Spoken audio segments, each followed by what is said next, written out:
안녕하십니까, 이주영 법무사입니다. 채권자가 판결문을 받는 이유는 채무자로부터 돈을 받거나 청구 취지에 따른 이행을 구하기 위한 것입니다. 그런데 판결문을 받고 나면 실제 채무자가 이행을 하지 않아 이를 가지고 집행을 해야 되는 문제가 남게 됩니다. 이때 통장에 대한 압류 추심을 하였지만 통장에 돈이 없어서 추심을 하지 못하게 되는 경우에 추가로 할 수 있는 절차가 무엇인지 문의해오는 경우가 많이 있습니다.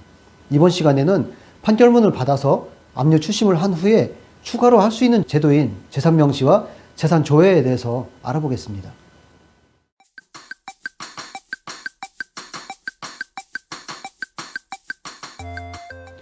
사례를 살펴보면요, 채권자는 2019년에 채무자를 상대로 판결을 받아서 확정이 되었습니다.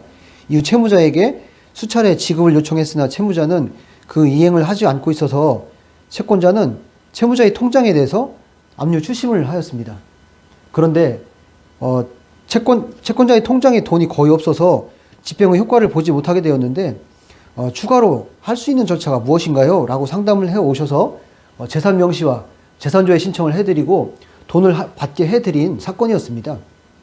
첫 번째로는요, 압류 추심을 했으나 집행이 안 된 경우에 추가로 할 수 있는 절차가 무엇이 있을까요? 추가로 할 수 있는 절차로는 재산 명시와 재산조회를 할 수가 있습니다. 실제 이 제도를 아무 소용이 없다 하는 의뢰인도 있지만 결과적으로 어떤 효과가 발생되는지 확인해 보겠습니다. 이 사례에서 우선 저희는 재산 명시 절차를 신청했습니다. 그러면 재산 명시는 어떤 절차일까요? 쉽게 말하면 채무자에게 본인 스스로 법원에 출석해서 재산 목록을 적어서 제출하는 절차입니다. 저희는 4월에 재산 명시 신청을 제출했고 법원에서는 2주 뒤에 재산 명시 결정을 하게 됩니다. 이후 결정문을 채무자에게 송달을 하고 5월에 채무자가 받아보았고 다시 법원에서는 재산 명시 기일을 7월로 지정을 해서 채무자에게 송달을 했습니다. 신청 후에 3개월 정도 소요가 되었죠. 이에 채무자는 재산 명시 기일에 출석을 하였고 법원에 출석해서 선서를 한 후에 재산 목록을 제출하게 됩니다. 그렇다면 재산 목록에는 어떤 사항이 기재가 돼야 될까요? 첫 번째로는요, 동산입니다. 동산에는 현금, 어음수표, 금, 은, 시계, 보석, 가사비품 등이 해당이 되겠고요. 두 번째로는 부동산 및 자동차, 또 전세금, 임대차 보증금이 됩니다. 또 세 번째로 기재해야 될 사항은 채권. 채권으로는 정기적으로 받는 보수가 있겠고 부양료나 예금, 또 보험금 등이 있겠지요.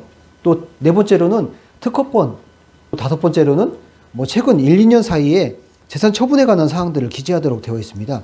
마지막으로 기타 사항이 있는데 이를 채무자가 상세히 적어서 제출해야 하며 없는 경우에는 해당 사항 없음으로 기재해서 제출하게 됩니다. 저희는 재산 목록을 열람한 후에 재산이 전혀 없다고 제출된 목록을 확인하게 되었고 이후 이것이 사실인지 재산 조회를 실시하게 되었습니다. 그렇다면 재산 조회는 어떤 절차일까요?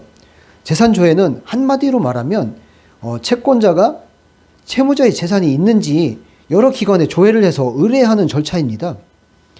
저희는 위 채무자의 재산 명시 기일에서 제출한 재산 목록을 근거로 집행채권에 만족을 얻기 부족하다라는 사유를 들어서 2년 전부터 지금까지 채무자가 소유한 토지, 건물에 대한 소유 현황과 자동차에 대한 소유 현황, 또 특허권에 대한 내용, 또 금융기관과 보험사 등에 대해서 금융자산이 있는지 체크를 해서 재산조회를 의뢰하였습니다. 그런데 약 두 달 만에 재산조회가 이루어졌는데 확인해 보니까 자동차가 있었고 또 일부 우리가 알지 못했던 금융권에 신고되지 않은 소액의 금융자산을 확인하게 되었습니다. 저희는 이 사건에서 두 가지로 나누어서 법률 대응을 하였습니다. 우선 자동차하고 또 소액 자산에 대한 추가 압류를 진행하는 방안하고 이 채무자의 경우에는 거짓으로 재산 목록을 낸 것이 최종 확인이 된 사안입니다. 이에 채무자를 민사집행법에 거짓 재산 목록 제출한 죄를 물어서 형사 고소를 하는 방안이었습니다. 민사집행법에서는 거짓의 재산 목록을 제출한 죄가 있는 경우에는 3년 이하의 징역 또 500만 원 이하의 벌금에 처하도록 되어 있습니다. 우선 이 두 방안을 진행하기 전에 이러한 사항을 채무자에게 고지를 하였는데 예상했던 것과 달리 금방 답변이 왔습니다.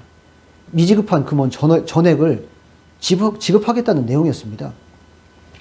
이와 같이 재산명시와 재산조회는 사안에 따라서 강력한 집행 절차 이행을 촉구하는 효과가 있는 절차입니다. 이상 압류 추심을 한 후에 재산조회, 재산명시를 통해서 사건을 해결해 드린 사례를 가지고 설명드렸습니다. 구독해 주셔서 감사합니다.